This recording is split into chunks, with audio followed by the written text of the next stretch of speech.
السلام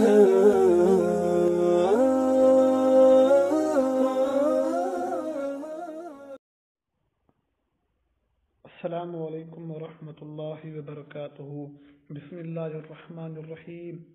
آج ہم انشاءاللہ تعالی اسم تصغیر کے چند اہم قاعدے ہیں، وہ ہم قاعدے انشاءاللہ پڑھیں گے، تو یہ آپ ہماری مکمل ویڈیو دیکھیے، انشاءاللہ تعالی آپ کے علم میں اضافہ ہوگا۔ جی چلتے ہیں بغیر کسی تاخیر کے ویڈیو کی طرف۔ سب سے پہلے ہم اسم تصغیر کی تعریف کرتے ہیں۔ اسم تصغیر وہ اسم جس میں تصغیر کی گئی ہو۔ تصغیر صرفیوں کی اصطلاح میں لفظ میں ایسی تبدیل کرنے کو کہتے ہیں جو کسی کی حقارت یا قلت یا عظمت پر دلالت کرے، جیسے رجیلن۔ رجیلن یہ تصغیر ہے رجلن کی، اس کا ترجمہ ہے حقیر سا آدمی یا چھوٹا سا آدمی۔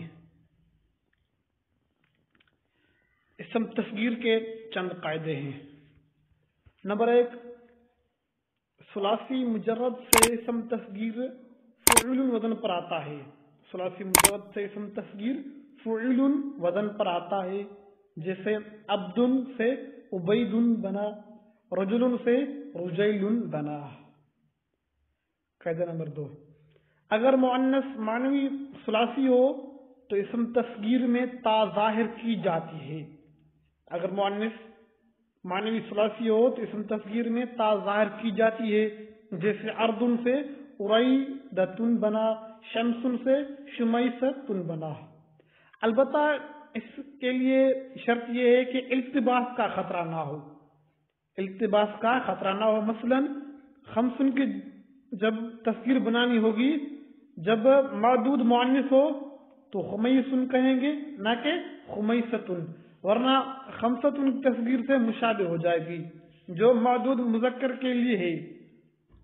نمبر 3، اگر کسی کلمے میں حرف علت ہو اور تعلیل ہو چکی ہو تو تصغیر بناتے وقت وہ اپنے اصل کی طرف لوٹ جائے گا، جیسے بابن کی تصغیر بنے گی بویبن اور نابن کی تصغیر بنے گی نویبن ہوگی۔